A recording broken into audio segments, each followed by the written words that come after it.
Tenth exercise 5.2 page number 116 YouTube channel है video वाला। इस पर 10वां क्लास का बिहार बोर्ड के 10वां क्लास का पूरा मैथ पढ़ाया जाएगा और पहले वीडियो इसका अपलोड हो चुका है 4 चैप्टर तक। 5वां चैप्टर चल रहा है 5.2। दूसरा का क्वेश्चन नंबर 1 है, एपी का सवाल है। ये एपी में कह रहा है कि पहला पद दिया हुआ है 10 और उसके बाद 7 तब 4, इसी तरह से और आगे बढ़ रहा है। इसमें कुछ निर्देशित मान दिया हुआ है कि प्रथम पद 10 है, एन का मान इसमें बता रहा है कि 30वां पद है और तब पूछ रहा है कि इसमें अंतिम पद बताइए कितना होगा। अंतिमवा पद बताना है कितना होगा। ए बराबर 10, एन बराबर 30 लिया है। अंतिम पद पूरा 30वां पद है तो 30वां पद कितना होगा ये पूछ रहा है। तो डी बराबर हो जाएगा T2 माइनस T1, अर्थात T2 है 7 और T2 T1 है 10। 7 में से 10 घटाएंगे -3। एन का पूछ रहा है कि अंतिमवा पद क्या होगा। एन बराबर a plus n minus 1 into d, अर्थात ए के जगह पर रखेंगे 10 और प्लस एन के जगह पर रखेंगे मान 30। 30 में से घटाएंगे 29 और डी के जगह पर मान आया है कितना -3, तो ये -3 रखेंगे और -3 और 30 में से घटा देंगे 29, प्लस माइनस माइनस 3 नंबर 27 और 3 गुना 6 अदू 8 हो जाएगा। प्लस माइनस घटता है, बड़ा वाला साइन उतरता है, तो बड़ा वाला साइन माइनस में है तो माइनस उतारेंगे। 7 में से 0 घटाएंगे 7, 8 में से घटाएंगे 7, अर्थात एन बराबर हो गया -77। यानी सी नंबर ऑप्शन मेरा सही है, वही ऑप्शन वाला है। यहाँ पर एपी का एक और सवाल दिया है, वही ऑप्शन वाला ये। तो ए का मान दिया -3, फिर T2 का मान दिया -1/2, फिर 2 और डॉट डॉट डॉट इस तरह गया। तो एपी में ए का मान दे दिया है -3, एन का मान दे दिया 11 को पद है टोटल और डी का मान निकालना है। तो D1 बराबर हो जाएगा T2 माइनस T1, अर्थात -1/2 और -3/1।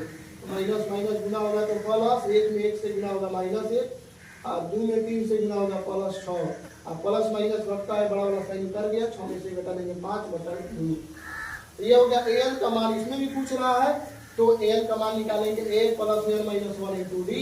ए का मान है -3 और प्लस एन के जगह पर रखेंगे ये 11 मान और -1 और डी का जगह पर 5/2।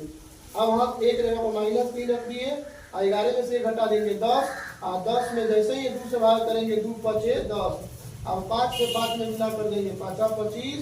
अब -3 है तो माइनस प्लस घटता है, बड़ा वाला साइन उतरता है। तो 25 में से -3 घटा देंगे तो हो जाएगा 22। यही एन का मान है, जो बी नंबर ऑप्शन मेरा सही है। उसके बाद क्वेश्चन नंबर 3 के जो अब्बा डब्बा झब्बा वाला है, 4 गो 2 गो 3 गो कोनो में 4 गो डब्बा दिया है, तो उस डब्बा को पहले सवाल उतार देंगे। उसमें 5 नंबर बच्चे पूछ रहे हैं। सबसे पहले 5 नंबर हम बना रहे हैं और बाकी और आप लोग के होमवर्क है, आप बना करके टेस्ट कीजिए इसमें और बनाइए। उसके बाद हम और कल बनवाएंगे अगले एपिसोड में, देखिए अगले वीडियो में। तो उसमें है कौन सी कि पहला एगो डब्बा दिया था, खाली स्थान था, फिर दूसरा दिया था 38 दिया था, फिर तीसरा में खाली, चौथा में खाली, पांचवा में खाली, छठा में -22 दिया था।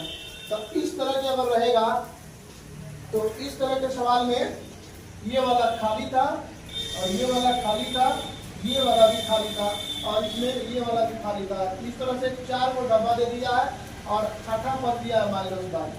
इस तरह सवाल में जो देता है यहाँ पे वही पद को पहले लिखेंगे। यानी T1 है, ये T2 है, तो T2 बराबर दिया है 38, तो T2 का फॉर्मूला होता है A प्लस D बराबर 38। ये समीकरण 1 हो गया। ये दिया है T2 हो गया T1, T2, T3, T4, T6, T5, ये T6 हो गया है। तो T6 में जो मान होगा वह T6 बराबर लिखेंगे -22 और T6 का फॉर्मूला होता है A प्लस 5D। अब ध्यान से समझिए इसको, तब ना समझ में आएगा। आप वीडियो देखते हुए कुछ और काम नहीं किए, कुछ ध्यान से समझिए। T6 बराबर -22, A प्लस 5D बराबर -22 है। इसको T6 का फॉर्मूला हो जाएगा A प्लस 5D बराबर -22। अब ये समीकरण 1 हो गया, ये समीकरण 2 हो गया। अब समीकरण 2 में से हम समीकरण 1 को आसानी से घटाकर बना सकते हैं। नहीं तो विलोपन विधि, प्रतिस्थापन विधि, वर्गमूल विधि, कोई विधि से ए और डी का मान ज्ञात कर लीजिए। तो हम समीकरण 2 का मान समीकरण 1 में से घटा रहे हैं, इसको विलोपन विधि कहा जाता है।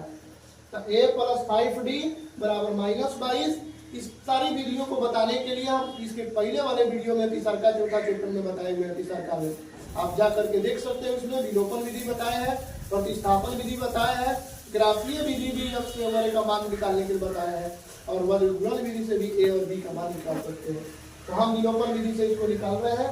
a + 5d = -22, और जब दूसरा का एक में घटाना है तो एक को नीचे लिखेंगे, a + b = -38 अब जब घटाते हैं माइनस का साइन रहेगा तो यहाँ पर जो भी साइन रहेगा वो चेंज हो जाता है, तब प्लस हो जाएगा माइनस, प्लस हो जाएगा माइनस, यहाँ पर प्लस हो जाएगा माइनस, ए कट जाएगा। अब 5d में से 1 डी घटा देंगे तो हो जाएगा 4d। यहाँ पर दोनों -22 है, -38 हो गया, प्लस नहीं मानेंगे इसको, -38 लेकर बनाएंगे तो ये 8 और 2 हो जाएगा 10, 3 और 2 हो जाएगा 5, और 1 हासिल होने के 6, यानी -60 हो गया। अब 4 से डी में गुना है, इन्हें आएगा तो भागा हो जाएगा, तो 4 से जब काटेंगे 60 में तो 15 चौके 60, अर्थात डी का मान हो गया -15। अब समीकरण 1 से यही समीकरण डी का मान जो समीकरण 1 में रखेंगे तो हो जाएगा ए के जगह पर ए रखेंगे और डी के जगह पर -15 रखेंगे और बराबर 38 लिखेंगे। तो माइनस प्लस गुना करेंगे तो माइनस, और -15 जब बराबर के राइट साइड में देंगे दाया पक्ष में तो प्लस हो जाएगा, माइनस है तो उधर रखे प्लस, और 30 और 15 जोड़ेंगे तो 8 5 6 1 3, 3 1 4 1 5, अर्थात ए का मान 53 हो गया और डी का मान आया 15। ए और डी का मान ले करके हम अब यहाँ पर समझिए a1 का मान पूछ रहा था, t1 का मान, तो t1 ही a1 होता है जो 53 है, तो इसीलिए हम इसमें 53 इसका मान को रख देना है। तो इसमें हम चाहेंगे कि डब्बा में इसी a1 के मान को हम डब्बा में क्या करेंगे, 53 को भर सकते हैं। पहला का t1 का मान हो जाएगा 53 हो जाएगा। अब इसके बाद t2 का मान तो दे दिया है पहले से, अब हमको t3 का मान निकालना है। t3 बराबर हो जाएगा a + 2d फॉर्मूला में, और a के जगह पर 53 और +2 और d के जगह पर -15 है, तो माइनस प्लस गुना करेंगे माइनस, 15 गुना 30, 53 में से 30 हटा देंगे, ये हो जाएगा प्लस में 23, बड़ा वाला साइन प्लस में है।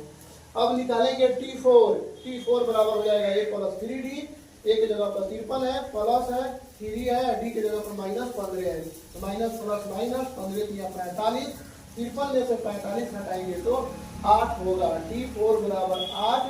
अब निकालेंगे t5, ये वाला t5 है, तो t5 बराबर a + 4d, ए के जगह पर 53 और +4 और डी के जगह पर हम -15। अब इस तरह के हम माइनस प्लस में गुना करेंगे, 15 चौके 60 और प्लस माइनस घटता है, बड़ा वाला साइन उतरता है, तो हो जाएगा प्लस 10 में से 3 घटा देंगे 7, 5 में से 5 घटाएंगे 0, तो 0 नहीं लिखेंगे, a5 का मान हो गया -7। और इसी तरह के वीडियो को देखने के लिए लाइक और सब्सक्राइब करें और अपने दोस्तों के साथ शेयर करें जो इसके लिए जरूरी है। जो गरीब बच्चे हैं जिसको ऑनलाइन में पढ़ना, ट्यूशन ऑफलाइन नहीं पढ़ सकते हैं, ऐसे ग्रामीण क्षेत्र के बच्चों के लिए वीडियो को फॉरवर्ड कीजिए ताकि उन लोगों को भी फ्री ऑफ कॉस्ट पूरा 10वां क्लास के मैथ पढ़ सकें। जो ज़्यादा से फ्री में ऑनलाइन पढ़ाया जाता है, दूसरा क्लासेज ले करके वह सभी पैसा उनको बच सकता है, ऑनलाइन केवल मैथ पढ़ सकते हैं। जो नहीं समझ में आता है तो कमेंट भी कीजिए। Thank you.